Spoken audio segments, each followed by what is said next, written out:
British DJs, an American voiceover. It's the Harley and Josh Show. Hey yo! Hello, what's going on?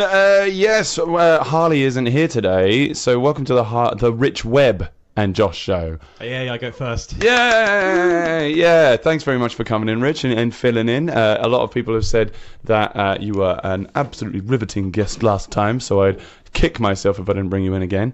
Oh, okay. I'll bring the extra rivets again. Bring it, yes, exactly. Let's make some boats. Yeah, how you doing, my friend? Are you alright? I'm very good, thanks. I've just had a nice lay-in this morning, and I don't get lay-ins traditionally, so I'm enjoying having, like a normal human brain. You've had a lion? You're a lion. I've had a lion. Yeah, nice, mate. Well, yeah, I had the same thing. It's like one of those things where you wake up really early in the morning and you're just like, oh, I've got loads of time. And you're like, nope. So then I'm sort of, running around trying to get the show sorted for today and then get here on time. And you're already here and Mr. Punctual, as always. Yeah. I think it's a very important thing as a musician, is just like, when you've got a job that you actually really like, it's quite easy just to sort of lapse into being like, I'm my own boss, so I can just sort of turn up when I want to. And sometimes I will be like that when I'm picking you up to go to a gig or something like this. And I'll be like, I'll be there at 1, and like 1:30, I'm like, oh, sorry, I'm just leaving off now. I'm just hitting off now. Yeah, but like, you're always Mr. Punctual. Usually, usually pretty good. But there's two sides of the coin to being your own boss, because it's still possible for your boss to be a douche. Just like staring in the mirror, just like, you're so unproductive. Yeah, and then I'm so synergy. Sorry. Yeah. We need our departments to be working together in synergy, okay? Yeah. If you could just wake up, that'd be great. My boss never gives me time off. Yeah, actually, I've got the same thing. He's always cracking down on me and saying,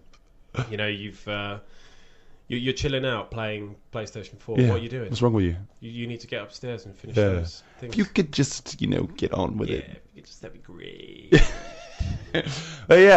So, Rich Webb, what have you been doing this week, huh? I've had... What are we doing next week? Wait. That. I like how the jingle comes in afterwards. Oh, there it is. I've been doing lots of teaching. I've been working on a commission again, same as last time. But nice. Different commission. Is this air gigs again? Yeah. Yeah, nice. Same guy, actually. Same repeat client. Very nice. How does one have a repeat client? Do you think it's just doing really good work? I hope so. He sent me a message after he put the payment through for this one saying, never leave your house without your Webbtunes. Nice. And I was like, okay. Oh, thank you. I'm putting that on a t-shirt. You're like, bumper sticker. But I am myself, so it's very difficult for me to leave the house without me. Yes. Yeah. It is really difficult. So it was a Sammy Davis Jr. thing you were doing last time, I'm right? Yeah. This time was a Barbra Streisand song. Barbra Streisand. It was Starting Here, Starting Now. Starting here, starting now. Sure. Oh, wait, that's Abba. That's Abba. Abba. That's the Suffolk covers band. Abba. Alright, Abba. Okay, cool. So what have you just got, like, is it a lot of orchestration in this one, or? This one's actually much more simple. It's not like big band. In fact, there's one sort of crescendo of like a brass section, but I can do that with one key. Nice. So I've got these really great patches where I just hold a key and it sounds amazing. So there's not much work in that, like with the other one where there's lots of really complex, like trumpet orchestrations all over the place. Yeah. Very nice. So yeah, I've just been working on doing lots of composition and then doing a lot of teaching. I've actually been doing some very interesting lessons. So I did a guitar lesson, a bass lesson, a drum lesson, right, a lesson on sort of Logic, right, or Apple Logic, and a singing lesson.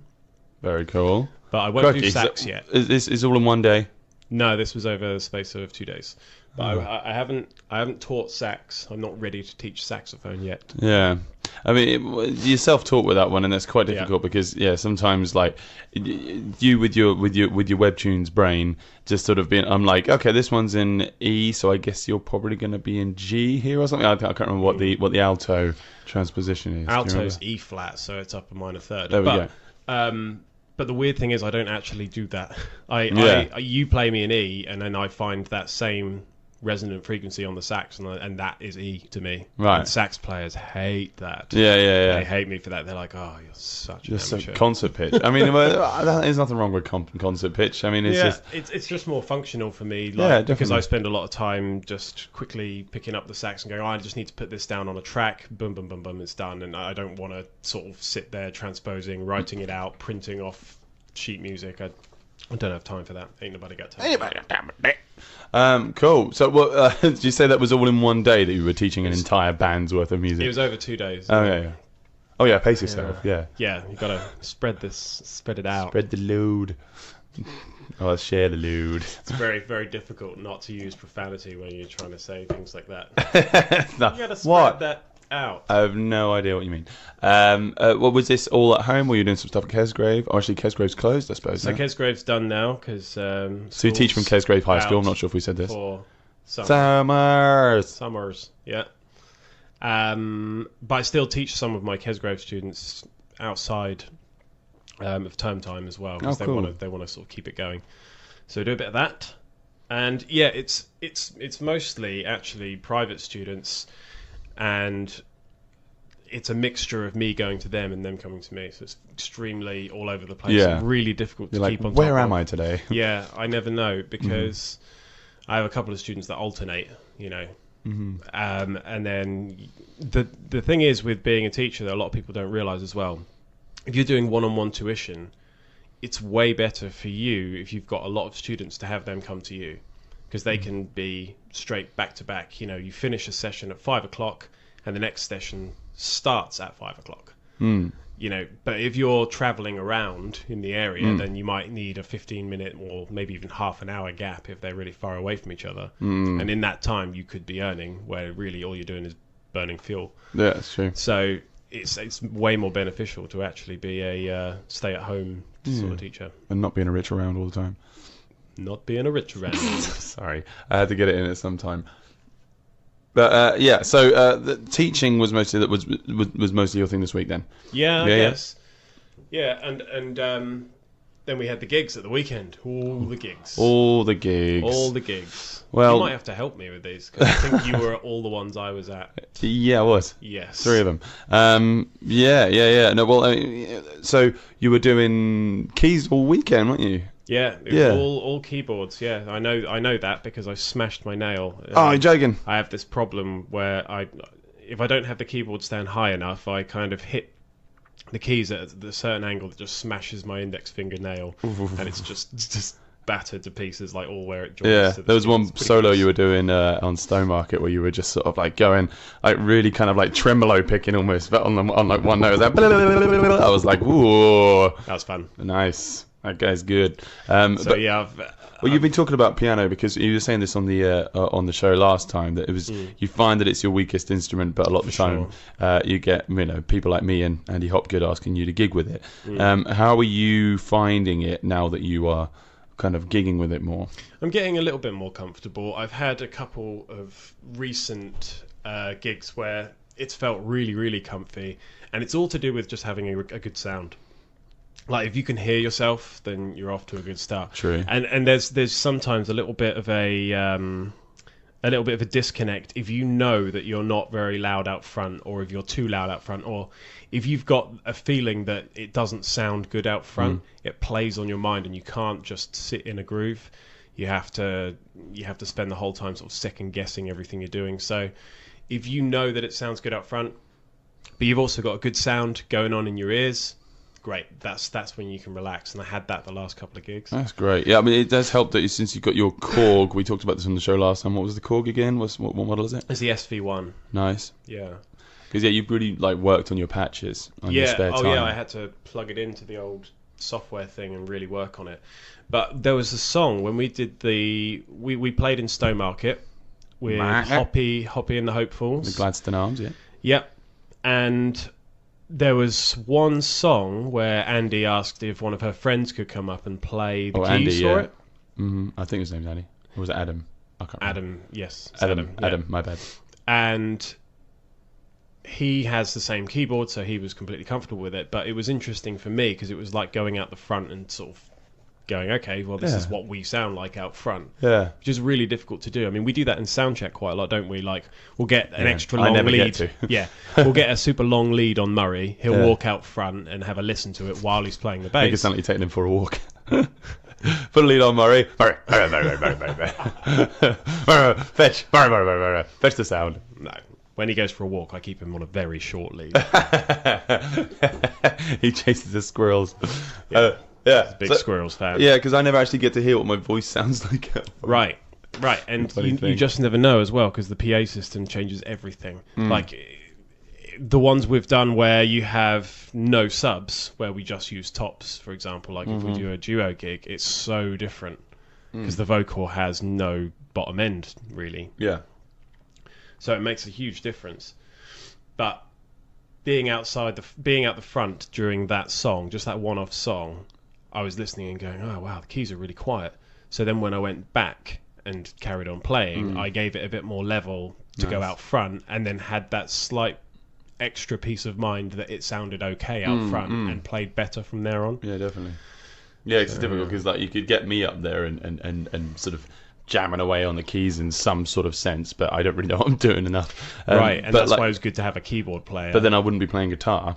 Right. So it wouldn't be sitting in the mix properly. Yeah, that's why it's good to have a sound guy. So the problem is, it's like the more things you add to a live show to make it sound good, the more expensive it is, and the more venues just don't want to pay that kind of money. Yeah. So I think I would love to be able to have a travelling sound engineer with us, with the Lockerbillies, but and a couple of roadies doing all the kind of heavy lifting and plugging in stuff and swapping out cables that are broken. Blah, blah, blah. But it really does price you out of the market in some respects. Yeah. When you're doing sort of the corporate shows or the sort of the big stadium gigs and stuff like that, they've got the money for it.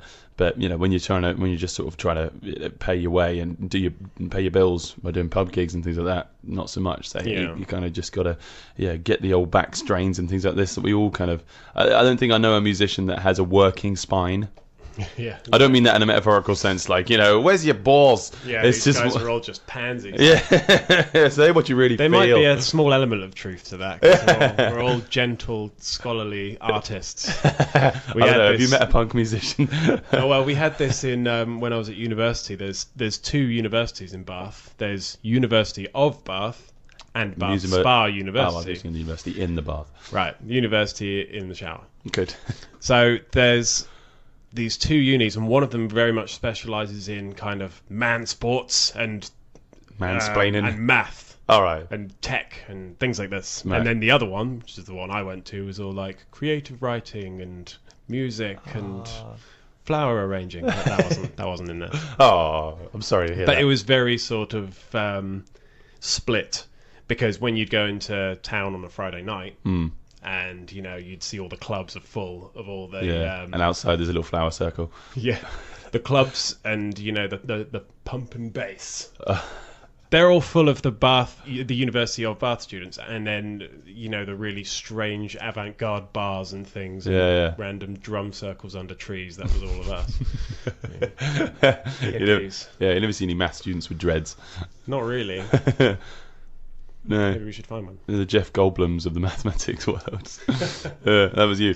Oh, nice. Yeah, because I went to university in Middlesex, but it was very much everyone was lumped in together. So I found myself hanging out with more people from other courses than my own. The people that are doing marketing and business as well as law. But then there were also illustrators and photography students all in the same halls as me. So I mean, there were some music students there, but they weren't from my course. They were from the composition course. So it was really interesting. I had such a big swathe of music coming at me, because there would be the people that would just be the pumping bass. There would be the sort of the old school hip hop, but also Bach and Chopin and things like this. So I just and I had jazz guitarists living next door to me as well. So I just get all of that coming at me. So it was cramped, but I think the more cramped you are with having, you know, lots of different cultures and types of people together, the more broad a sense of culture that you get. But yeah, sorry, so I went off on a tangent there. The rest of your week, so you did Saturday was wedding with keys and sax, saxophone. How have you, like, is it mostly been ear training that you've been doing to get your sax playing up? Yeah, I've been comparing the sax a lot to the things I'm already familiar with. So piano and guitar and bass being the other. You're doing a bit of trumpet as well, haven't you? Yeah, I've been experimenting with a little bit of it, but not got as far as I have with the sax. Quite difficult. But yeah, there's a way that like everything goes together in my head, and I've been talking to students about this, about how when you look at a piano, for example, you see a whole range of white and black notes, and you're not exactly sure when you're first starting which one's which and what they do. And as you go, you start attaching labels to them. So for example, you've got the two black notes next to each other, and slightly to the left of that is where you find C on a piano, and you go, okay, that's how I find C.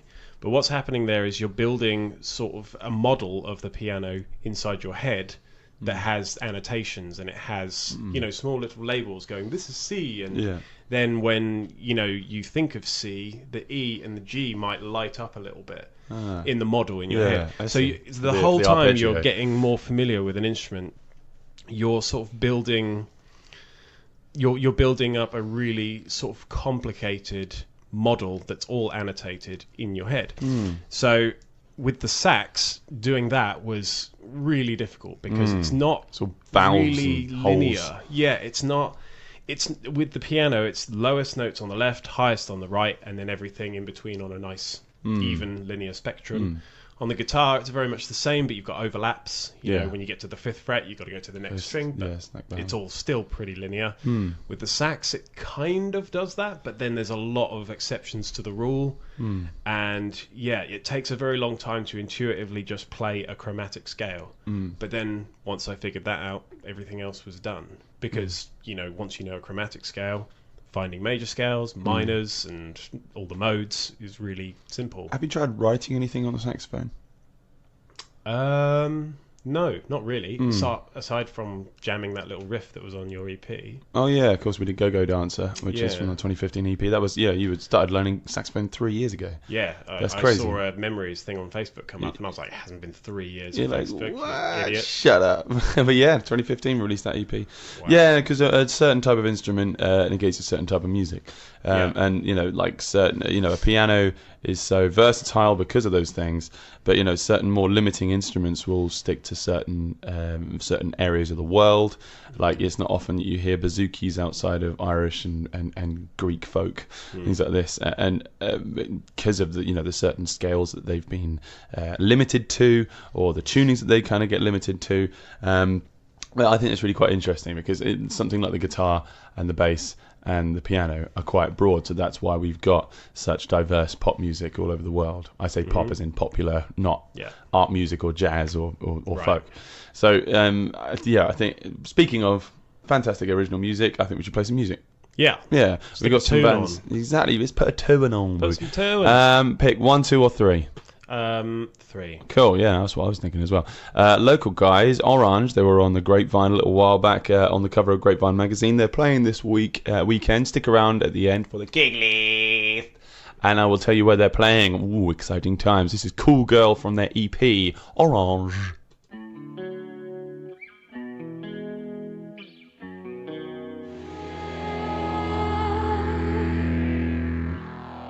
That was Cool Girl by Oranje. Great track. They are playing later on this weekend, so check it out for the gig list.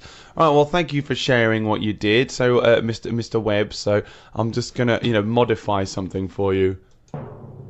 Rich Webb. He did stuff well done, buddy. Ba-ding. Yay. Yeah, it was an adventure of a week for you, sir. I love your approach to making jingles. It just seems like it's the very first thing that came in your head. You're like, I'm doing it. I'm doing this. That's exactly my... stuff, and I think I've got stuff to do. Bye. That's actually exactly the way I write music all the time. Yeah. It is literally when I'm sitting down to write something and I'm like down down go down down down down go down go. I'm like, okay, that's a riff. Just record it. Yeah, get it Release done. it. I get the same Next thing one. with melodies and lyrics. I'll just be like, la, la, la, la, la, la. All right, there's my melody. And I'll be like, what is wrong with my face today? There it is. There's the lyric. I've got a little bit of envy for that, to be honest, because I have crippling introspection. Oh my goodness. I will spend. There's your like concept album. I will spend years, and I have, deliberating over what's a slightly better melody for a song I've been working on forever, and yeah, it's the worst. It's kind of to do with pig-headedness, though, because I mean, like, I've got my problem is if I've written a song, like the first thing that I do with that is what I get stuck in my head, and if I change that, it's wrong. Right. Like, so in my head, it's like I'm still singing the original thing. Stubbornness. Then. Yeah, like when I wrote some of the stuff for the solo album that we've been working on. There's the song "Hush." There's doom doom doom doom. The first lyric. I think was it running through the darkness with nothing but blind faith. When bitterness evades you like a distant winter sun. But it's actually, I changed it to when self-esteem evades you like the distant winter sun. But I still go into bitterness. Right. And I'm just like, no, I catch myself every single time. And that's my problem. Because I know that self-esteem is a better lyric for that section and it makes more sense. But my brain's hardwired to the original thing that I wrote. Right. Yeah. So yeah, it's constant battle with that, just trying to make sure that I'm not kind of stepping on my own toes. The weird thing is as well, like I know, and I tell my students all the time to write music and then discard it, and then write the next thing, and then discard it, and then write the next thing, and keep some sort of momentum going. Mm-hmm. And I tell them to pretty much do exactly what I don't do. Like I don't practice what I preach at all with that. It's sad. I think it's that classic thing of knowledge is knowing that you know nothing sort of thing, and it's that thing is what we sort of teach a lot of the time is the stuff that are our shortcomings. And do you find that sometimes that by doing that, the stuff that we are good at, we're not teaching them? Oh, you mean because we take those things for granted, maybe? Yeah. Because we're just innately that's good easy at them, and then we sit and think about our flaws and then teach how to try and get past those to other people. Yeah. And then just completely ignore it ourselves. Yeah, exactly. It's like they can play... That's pretty accurate. Yeah, I mean, they can play, every single mode and every single scale, but they can't actually play a C major. or they can't play in time. Yeah. Yeah. Well, that's the funny thing as well. Like, I spend a lot of time digging down on sort of things that I consider, hallmarks of a really professional musician now. So, for example, when I'm teaching drums, I will spend a lot of time just getting them to just play a standard 8-beat rock beat, but I'll be talking to them about the dynamics. So how hard are you hitting everything? And I always tell them about the drummers in particular, sort your mix out. Which I was never ever told when I was playing. It's just that da da da da da da da da yeah. da da. I'm just like, well, your hi-hats are too loud, and they're like, what? You can play just one thing quieter and louder? I'm like, yeah, we've got like a multi-layered, like three-dimensional idea of what a drum beat should sound like. That's why when you hear a really great drummer playing the simplest drum beat, he still sounds better than you. Yeah. You're like, why does he sound so great? Just play like I'm doing the same sticking pattern, but he just sounds way better. Yeah. Well, they're putting the exact correct amount of velocity on every single I think hit. it's the same to my guitarist, because a lot of the time when some of the 7-8-year-olds that I'll be giving their first sort of lessons, and they'll be in the little short scale guitars which cannot stay in tune ever, like you'll play it goes bow. Yeah. Like that's supposed to be an E, but as it really you can get them to stop that from happening by the immediate thing. A lot of the time they do is they pluck the strings, right, and they'll stick the thumb underneath the string and then pull it outwards. Like they're playing slap bass. Yeah, it's like, well, the opposite of slap bass. It's like pop bass, like and then slapping the top. But so I'm constantly no, treat it like a kitten, like a little kitten. You stroke the string, you stroke it, and just stroke the string, stroke it with the plectrum. I have a thing where I say Incredible Hulk left hand, Disney Princess right hand. God, I'm just imagining you with a massive green right arm and your left arm like no, the left arm. The left arm is the Incredible Hulk. Oh, sorry. Because you've got to have a lot of power to grip the frets and stuff, right? Yeah. But what everybody does when they first start guitar is they have this weak left hand that's getting buzzy notes, and their right hand is just hitting it too hard. And I'm like, so switch those round. I like that. Disney Princess right hand, Incredible Hulk left. Yeah, exactly. So I'm just imagining, like you stroke a kitten with the Incredible Hulk hand, like smash, smash. Why are you not meow anymore? Hulk sad. But yeah, so as soon as they start to sort of like bring dynamics into their playing is when they actually start to sound like a guitarist. Right. So I'm going to talk about my week a little bit. Tuesday was a special one because I got to I've had some pretty special days this week, I've got to say. Last Tuesday I got to jam with Coco again. So that's Ben Diffley, Alfie Harris, Jake Martini and KZ for my solo stuff. We're still getting that stuff under the way. We've rehearsed every single song, and we're proper happy with it now. So we're happy to go and record soon. Are you mentioning what your plans are for this, or how close to the chest are you keeping it? I'm touching my boobs. Cool. Just picturing that right now. Don't with my Disney Princess hands. No, one of them's Disney Princess. Oh, sorry, the other one's grub time. Me, quad boobies. What was it again? We're friends from work. It's fine. No, sexual harassment in the workplace is not okay. So I've got to sit at Prosound. It's on Hadley Road Industrial Estate. If you ever want a rehearsal studio, I've got their number. It's great in there. Like, so if anybody here knows where Eastern Entertainment Services is, do you know what that is? I don't. It's a great music shop on the west end of Ipswich. It's not West End Music. If you can't get to West End Music, get down to Karaoke Plus. It used to be called Karaoke Plus. But if you sort of know where the Sainsbury's garage and the Shell garage is, and you turn right onto Hadley Road, there's an industrial estate there. Right around, you have to go all the way around because it's a one-way system. But right at the end, there's like a unit where they sell PA stuff, lighting stuff, loads of really nice guitars. I might go check that out. Yeah, they've got a lot of nice Fenders in there. Fender dealership. Yeah, exactly. Those are rare. They've got a Blue Flower Telecaster, which I adore because I had one when I was 17. I've got my eye out for a natural or like a standard like butterscotch blonde sort of telly. I think they might have something like that. I mean, Louis Davies from Kid Mojo. Don't you remember we gigged with Kid Mojo at the Spa Pavilion? The guitarist runs the place. Oh really? And yeah, it's a great store. But just right around the corner from there is Prosound. How do I not know about it?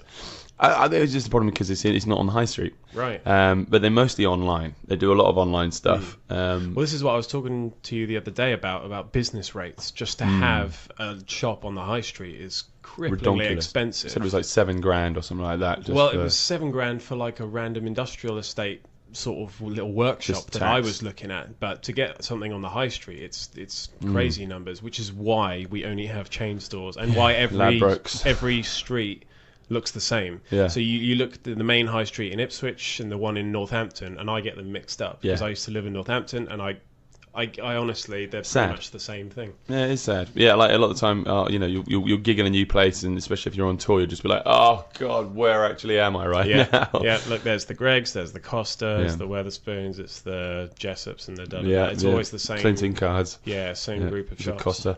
But yeah, but anyway, so that's a great recording studio, practice studio run by Peter, who actually is most of his business is in printer ink, so there's loads of print cartridges everywhere. But it's a great little room. It's actually cooler than outside, and it was boiling on Tuesday, so hot. We usually when you go outside to cool down after a practice, right? And it's too warm. But we've had it quite lucky, haven't we? Because you and I have been practicing at Area 51 for the other side of the solo album. Nice big aircon right above my head. Oh, it's beautiful. Exactly. So Rich is playing drums for this one, and that's really fun. Yeah, Harley's been joining that as well because Harley is Mr. Area 51.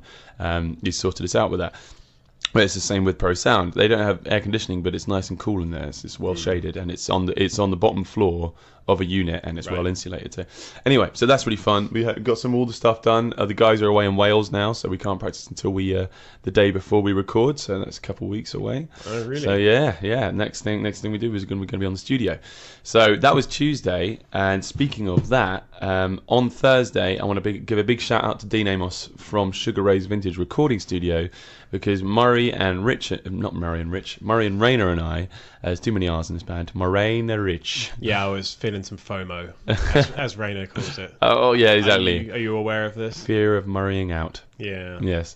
But the reason why I used Murray and Rainer is because neither of them are recording on my solo album. Right. And I didn't want them to get FOMO. They've always like FOMO at the mouth. Yeah, they are a bunch of FOMOs. Yeah, they are massive. You're a FOMophobic, you are. I am. But yeah, we went up in Wickford in Essex. So I've talked about this on the show before, but it's all these sort of 70-year-old microphones. Just ridiculously beautiful gear. Like, I've taken some pictures and I'll show you it. But the live room is just really well, sonically insulated, if that makes sense. Sound treated. So it's like they've really gone through it with a fine tooth comb and making sure there's no dodgy pangs and pings and reflections. Yeah, exactly, and standing waves. But it looks exactly like Sun Studios. It's just incredible. All these photos of famous black and white musicians on the walls. No, I'm psyched to check it out. I can't wait. It's going to be fun. And we recorded 2 new songs. Well, not new songs. They are from the old EP. Because the 2015 EP, if anybody here's listened to it, I recorded that on my laptop. Rich did some saxophone on it, but it was all just done at home, on the fly. I think I did it in the space of about 2 weeks. With your same ethos of, there we go, it's recorded, I've done it next Yeah, thing. exactly. That's just the take. I was gutted, because the stuff that I still haven't released, my own stuff, I was working on it then. And you were like, you were like, I'm just going to record some stuff. And I was like, oh, cool, maybe, I'll get my act together and do mine too. Sorry. And you did it in like 4 days or something. We're like, yeah, it's ready. Yeah, I printed it. It's released. I started writing the next one. I'm just like, jeez, man. But I've heard this stuff that you're writing is great. So yeah, please You're carry on. You're doing a Nicholas Angel from Hot Fuzz. You're making us all look bad. You're Bill Nye in this situation. Yeah. I can see you as Bill Nye. Yeah. But yeah, so that studio is gorgeous. We recorded Indecisive Blues as well as Bull. I can't say the full name of it. I'm looking forward to hearing those two, actually. Yeah, because Rainer's put his own little spin on Indecisive Blues recently, and it's really cool. Yeah, so it's been really great to sort of have some real drums. Because, I recorded the drums for Indecisive Blues, but I literally just got, a couple good takes and just looped them. So I'd get a 4-beat down. We're doing get, and then I just looped it. Did you track them together, or did you have to go? I'll track the kick drum, then I'll do the hi hat. No, I tracked them together. Oh, that's good. So yeah, but it's just still like on a really, like, you can hear the kick pedal squeaking, like the hi hat as well. Like everything's very, very like it's got like my first cymbals on it on the kit. So yeah. But yeah, so that was Thursday, and yeah, super happy with it. I want to give shout out to Dean Amos because he gave us that demo recording free just to make sure we wanted to do it. But he recorded straight to tape and then from that converted into Pro Tools. He's sending me the tracks this week. So that we can then release them and just have them for free. Yeah. Just like, so you know what you're doing. So I think that's a really nice business practice. Yeah, there's a lot to be said for doing that and how it helps you down the line. Yeah. Because it's not immediately that you get the feedback from that. Like, it's not immediately that you realise how much of a good decision that really was. Lost leaders. That's what lost leaders do. It's that thing, I've done so many of those. I think busking in itself is a lost leader, but I can't tell you how much business I've gotten from busking, where I'd make, £5 maybe one day, but I got a wedding. Familiar with the term. Go on. A lost leader. Yeah. Totally. Well, it's just something to do something for free or do something for real cheap. And when you're in your sort of early stages of business, just as a showcase for your product, so that down the line, somebody might book you from that. Somebody might just sort of hire you from the thought of, okay, they're willing to push their product and do what they can to make sure that it's there in the right way. So I think more people will appreciate your ethos if you don't just come straight out the gate like, no, I'm £1 million. It's just like, no, I know that I'm in my early stages, so I've got to just sort of. That said, on the other side of the spectrum, it's a very slippery slope. Like, I've known personally many people, particularly photographers, who are just like, yeah, I'll do this one for free because I'm building my portfolio and I'm doing this, and they never ever get past that point of saying, look, I deserve this much money. I've got these skills, and I can give you photos that look as good as this. They've already done their portfolio a million times. So where do you stop? Yeah, exactly. Where do you stop? I think I sort of like, that I don't really busk anymore. I just got the sort of got down to the point where I was like, okay, I've done this enough now that people know who I am. I don't really have to plug myself much. I mean, like it's the version of push and pull marketing. Push marketing, where you're just sort of like calling around venues all the time, and just sitting there going, "Hi, I'm looking for gigs." And there's pull marketing, where you get your This is what I did via Lost Leaders. Get your, do loads of work for free, record stuff, and just work in your spare time. Get really loads of content. Ostentatious van to drive around in, and people see the logo and go, "I want to hire those guys." My Chevy. Oh god, I miss it. But yeah, so the pull marketing technique has really served me well, because I haven't had to ask for a gig. In sort of 3-4 years, I think it is. Apart from the festivals, if you start struggling, then you can always switch that back on again. Yeah, exactly. Go for the push marketing. But anyway, so yeah, that was my Thursday. Thank you, Dean, for letting us have that. I can't wait to hear the recordings. And on Friday, big shout out to this guy, David Brown, the coolest man in the town, teaching kids and kicking ass. Hope you never frown, David Brown. Because he put on the Old Jet end of year show. There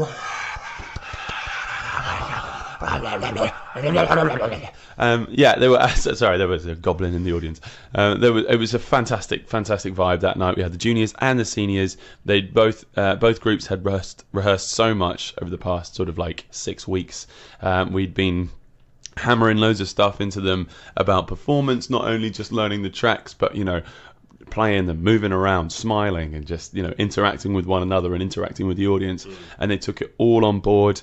We had two. Tell you who's amazing with that. What's that? And I'm going to slightly jump the gun with talking about Swanfest. Bronwyn Cooper from Underline The Sky. A great performer. Yeah, she knows. She's always engaging and just looking at every person in the crowd, like making a bit of a tit of herself and just like dancing around in a silly way, but in such a way that you just feel so at home doing it. But yeah, sorry to but yeah. But the same thing, yeah, exactly. Like there was a lot of that with our students, which I'm really proud of them for.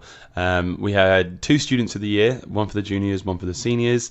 We had Seb and Ptolemy.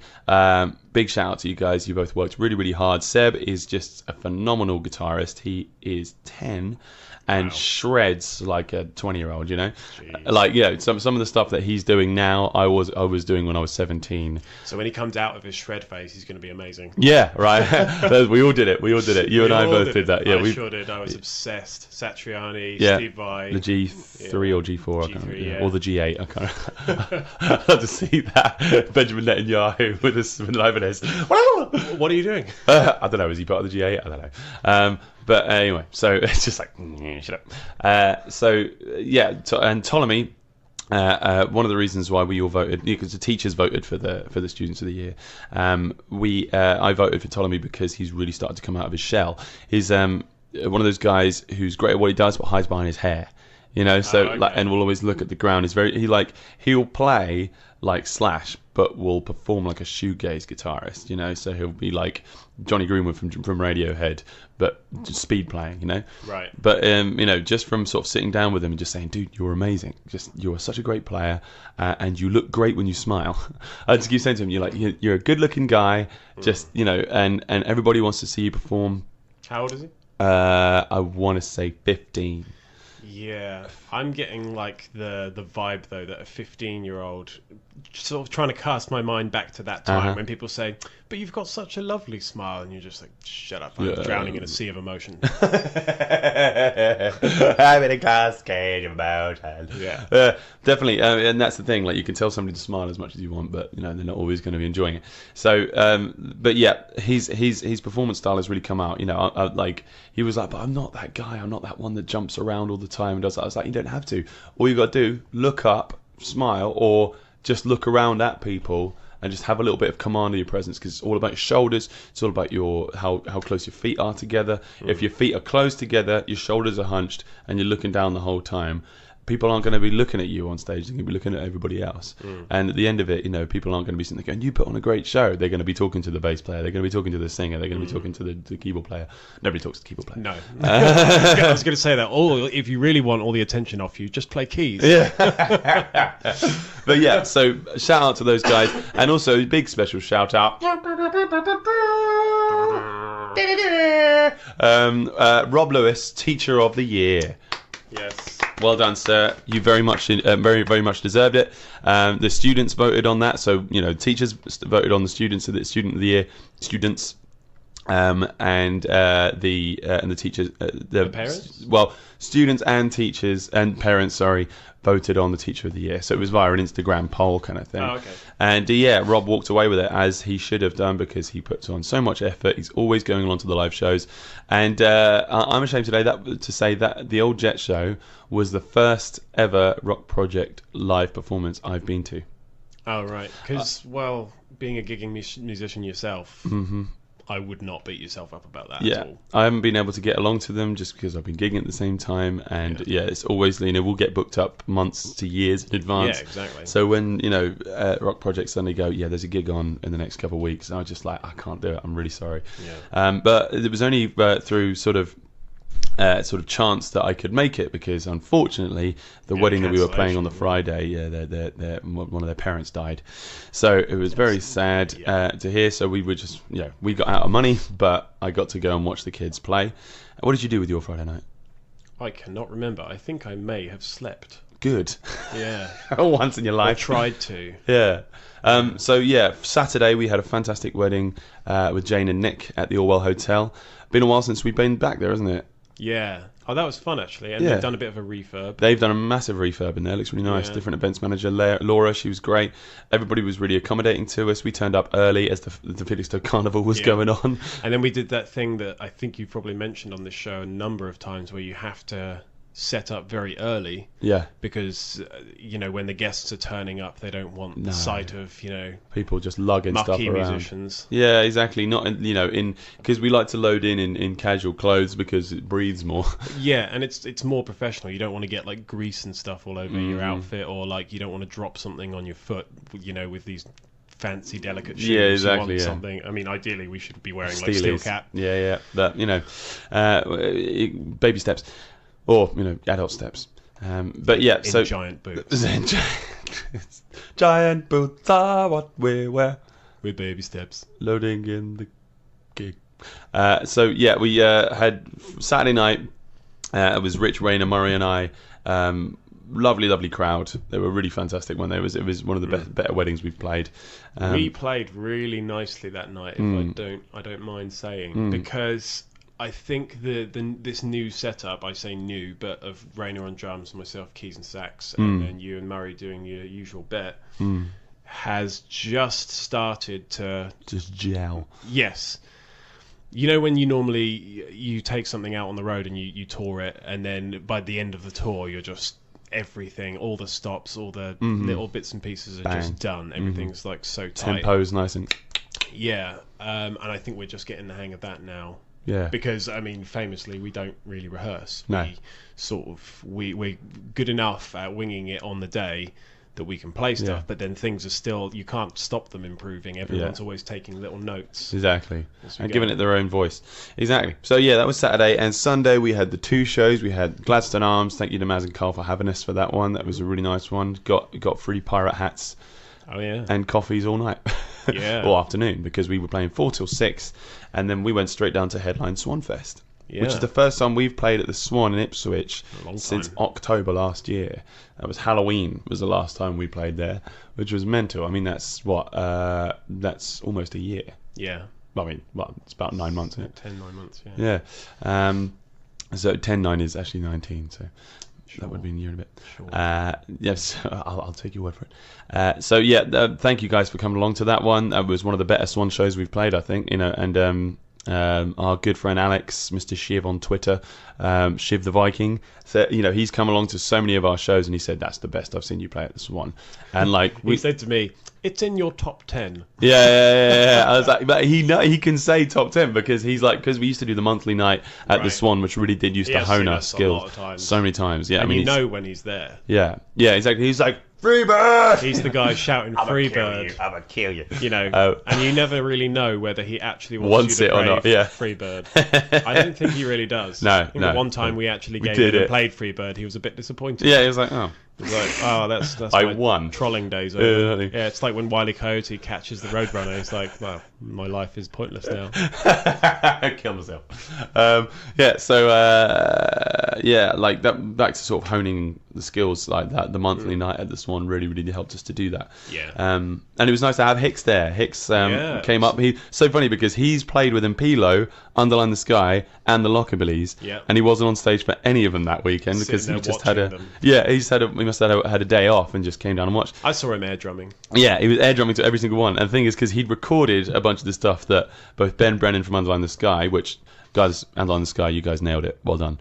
And Rayner from Lockerbillies, he recorded the tracks that they were playing live, but can't play them because he's living in Canterbury. Right. So he's air drumming. He could see Rayner and Ben just looking at him, just like, oh jeez, am I doing this right? This is really like weird to play this. So I had to get him up on stage and get him playing some percussion. Oh yeah, that was fun. Yeah, I like that because what I do a lot of the time with the track "She's Dangerous" from the album is I like to. Because Aaron O'Connor and Ashton Jones, both from the Ashton Jones Project, recorded the percussion on that track. But, I can't get them along to every single gig because they're both very busy gigging musicians themselves. So I get a bunch of empty bottles on stage, wine bottles, and some drumsticks, go ting, ting, ting, ting, ting, ting, ting, ting, over the top of Rainer's drum solo or your drum solo when we're doing it. And then I give them out to the audience so that they can join in. So yeah, that's been really fun. Thanks, James, for doing that. That was really nice to see that. Yeah. And this is always assuming that the people in the audience are capable of at least slightly keeping with them. We did one. I can't remember when it was. We did one of those, and you gave the bottle to someone, and they started actually knocking Rayner out of time. Yeah, they were just like hitting some completely. Either they were like some sort of like jazz genius or something, or they were just playing 7 over 8. And Rayner was like, God, stop pulling me in the wrong way. And then eventually I saw him just block it out. It's back to what you were saying, that the things that you think are a given, like timing when you're teaching someone, and there really isn't. Like I remember the amount of times that playing. I think we did Kelvin and Music Festival a while back, and we would do that. We'd be like, hey, baby. All right. Oh, I wanna know. Just sort of get really late coming. It's like keep away from runner-ups. I say hey. Just they're like, I don't know, man. I think a lot of the time as well, they're like, oh, I'm supposed to sing here. Wait, let me. Oh, it's gone. Before we go, let's do a little bit of the Facebook game, where every Saturday on the Harley and Josh Show page, we do a Facebook game, and some people have really been nailing it. With their thing. This week was put a famous song title with using only emojis. And let others guess your answer, and there were some real good ones. Like I stayed away from that game. Yeah, I'm slightly outside the category of being a millennial, so I felt like I wasn't included. Very good with the emojis. But the thing is, most of the people that are doing it are nowhere near our age. Yeah. I was about to say they're all adults. Yeah, exactly. Yeah, we're not. Still don't feel like I'm an adult yet. But I want to. There was some fantastic ones. Like from Matt Catling, there was a 24 party, 2 people. There was 24-hour party people. There was a bat and a devil. There was Bat Out of Hell. Okay. There was a lot of raining men. A lot of people did that. But I want to give proper shout out to Chris Burness for. It was just a running man, a rabbit, a running man, a rabbit, a running man, a running man, a running man. So just run, rabbit, run. Which I thought was hilarious. So yeah, you win, Chris. So yeah, we've got to rush through the gig list. This weekend, Rich, what are we doing, boy? What are we doing? That's a very good question. I can't say anything. We've got Beachfest coming up on Saturday, which is free. Yes, this Saturday, I believe. And we've also got a private party that Saturday night as well. Getting the drums out. Yeah, exactly. So that'll be fun. Yeah. That'll be loads of fun. But yeah, okay, so gig list. Lost England presents Rye Shabby and DJ Ghosty live at the Grinning Rat this Friday, 3rd of August. Check that out for some hip-hop. Also, there's a lot of stuff going on this weekend. Friday the 3rd of August at the Railway on Foxhall Road is a fantastic thing called the Bloodshake Chorus Horror Rock Show, which they play as the 50s and 60s stuff, but as like Alice Cooper, basically. Super like shock rock. It's really cool. Saturday 4th of August at the Black Horse in Ipswich, we've got Rock Against Leukemia all day. Loads of rock and metal helping to raise money against leukemia, so get down to that one all day. Saturday 4th of August, Three Wise Monkeys in Colchester. Oh Maddie and the people that we played earlier, Oranje and Matt Buckle. So yeah, check that out. Oranje have got all their stuff on iTunes. They've got a great EP up there, so check it out. I think it's just called Bitter. It's great. Orange, bitter, good. Yeah, nice. Nailed it. Thank you. I didn't say thank you. I didn't make it. Saturday, 4th of August. There's a lot going on Saturday. Manning's Amusements Family Fun Centre behind Coppers or Copers, depending if Harley's listening. Beachfest 2. There's loads of great acts playing, including Impilo, Motherfunker, and us, as in Lockerbillies. So yeah, check that out. Saturday 4th of August at the Smokehouse, we have Elephant Jane, State of Millennia, Denial Twist, and friends of the show Leyline Pass. I'll probably play some Elephant Jane to finish this off. They've got some grungy feels about them. Saturday 4th of August at 9 o'clock, the Swan in Ipswich have got Luminous Bodies and We Wild Blood, both London bands coming down. If you like your psych doom, 2 drummers in Luminous Bodies as well. You'd love that. His eyes are rolling. But yeah, lots of super heavy black hole stuff going on. That'll be fun. Also, 4th of August, Saturday, John Peel Centre, Him for Her, Peter Hepworth, Lawrence Crowe and the Imaginary Band. He's fantastic. He sort of is a proper gets up in the middle of the audience and plays to them and gets the audience to sing along to be like his band. So he's great. Good old Lawrence. And last but not least, the only thing that I can find on Sunday, but I may be wrong, is Hurricane Alley are playing Isaacs on the Quay Sunday 5th of August at 3 o'clock. So check that out, guys. Good old Ali. She is fantastic at the same thing, getting the crowd involved. She's always active and always sweating by the end of it. So yeah, check that out on Sunday. Any crazy things going on this week for you, old boy? I think it's probably going to be a hell of a lot of getting back into the swing of things. Like, I went to Spain a while ago, and ever since I've been back, everything is chaos. So I've got to do one of those sort of software reboot things in my brain. Oh yeah, man. Yeah, need to just turn it off and on again. Yeah, it works every time. I think there's a lot of people that sort of take too much drugs or alcohol, or maybe I think it's the suicide. equivalent of flatlining, isn't it? Yeah, exactly. That should be the synopsis for the film Flatliners. It's just when you turn it on and off again with the computer, but with people. They're sold. Nice, yeah. So you got teaching this week, yeah? Yeah, I've got lots and lots of lessons to do this week, and then we've got our gigs at the weekend, and I've got to finish my commission by Wednesday. So okay, cool. Lots of work to do. Yeah. Any more wedding gigs or anything where you're playing solo coming up soon? Yeah, actually, there's one next week. I'm doing piano. Just sort of for the procession or ceremony, or yeah. So I do the ceremony music, and then when everyone's wandering around with canapes, swanning about. Nice. Just a bunch of marquees. They're sort of walking around with them. Yeah, just that's canapes. They're eating canapes. They're eating. It's just I need a gazebo. They've got a crazy appetite.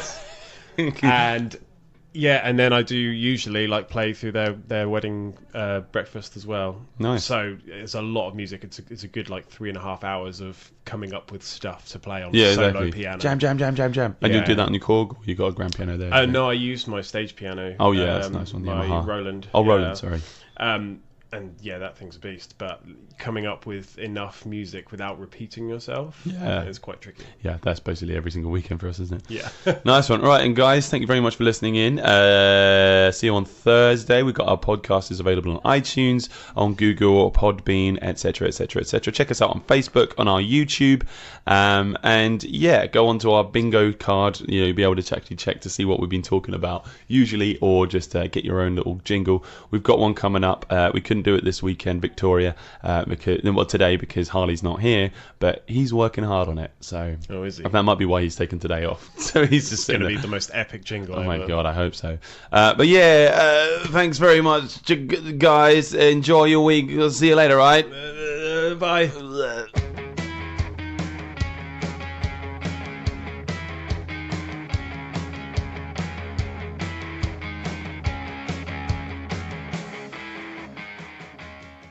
It's the Harley and Josh Show on iRadio.